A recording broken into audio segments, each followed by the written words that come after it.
Hey guys, welcome back to the channel. Just had a little project I knocked out this week real quick, and I thought you guys might enjoy getting to see it. This is a set of chicken nest boxes, and we sat down here over the weekend and put these together. These are just built out of some 5/8 construction plywood, nothing fancy at all. But we did a few kind of cool things to it that made it interesting. The bottoms of this, which is the piece from here to here, the plywood on the bottom, is actually cut where these ends are set at a 3-degree angle.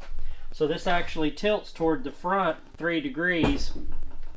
And the reason for that is so that when a chicken lays an egg in this box, the egg theoretically is supposed to roll out under this, according to some smarter people than me on chicken coops. So my brother, these are for my brother, and he's going to be hanging them up.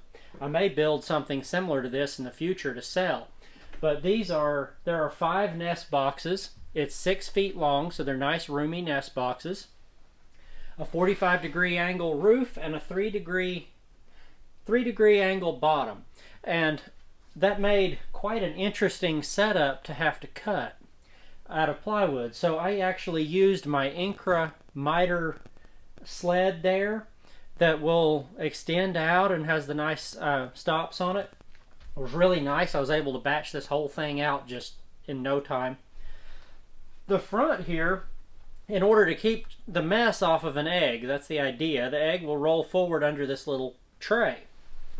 And then when you come out to get your eggs, this flips up and forward like that, and all your eggs should be right here against the front. Now on the inside of this, I don't know if you can see it or not, there is the green like indoor-outdoor carpet. It's the kind that doesn't have the fabric stuff in it really. It's all a plasticky carpet feel. Let's see here. This stuff right here. Here's a little offcut of it. And it's got a rubber backing on it, so it should prevent water really, or you know what I'm talking about, in a chicken nest from getting to the wood too severely. So kind of neat, rubber backing and that, so if you ever did have to clean it, you should be able to kind of hose it out. Didn't put any backs in it. I put French cleats in 3 locations down the back. So you can see this. I added these little triangles to really protect it from any racking. Although with this 45-degree angle roof, that was really all I needed. But overbuilding's kind of what I do. These are cut on a 45, and I made cleats to go with it that are like this. Now these will mount on the wall, you know, with the hook away, so that when the back piece, this piece here is cut with the angle like that. So when that one comes in against the wall, they're going to hook like, okay, sorry about that. So the French cleat works where this is part of the back of the nest box and this is mounted on the wall, and then when you hang this, they'll slide right together and hold it tightly without having to worry about holding this up and trying to get it level. All you'll have to do is install these on the studs in the wall, and then you can just hang your nest box. And then down here in this triangle, you can run a couple of screws in on each end and it'll be permanent on the wall. But went ahead and set 3 of those in there. I was going to do a full length French cleat, but with it spacing at 3/4 of an inch off the wall, it was going to involve a lot more adding shims around the edge, you know, spacers to make sure the whole thing hung flat and all that. And if you only do 3/4 at the top, it's going to add a lot to the tilt, more than 3 degrees, and you don't want that egg rolling to the front so fast that it breaks. So the idea is you don't need as many nest boxes if the chickens can't stay sitting on an egg, because the egg has already gone out to the front to be collected. We're going to see how this works. But anyway, there's a little view of the back. You can see how it has all the little AstroTurf stuff in it. But kind of fun little Sunday project. And being able to slide it around on my work tables here was just fantastic this weekend.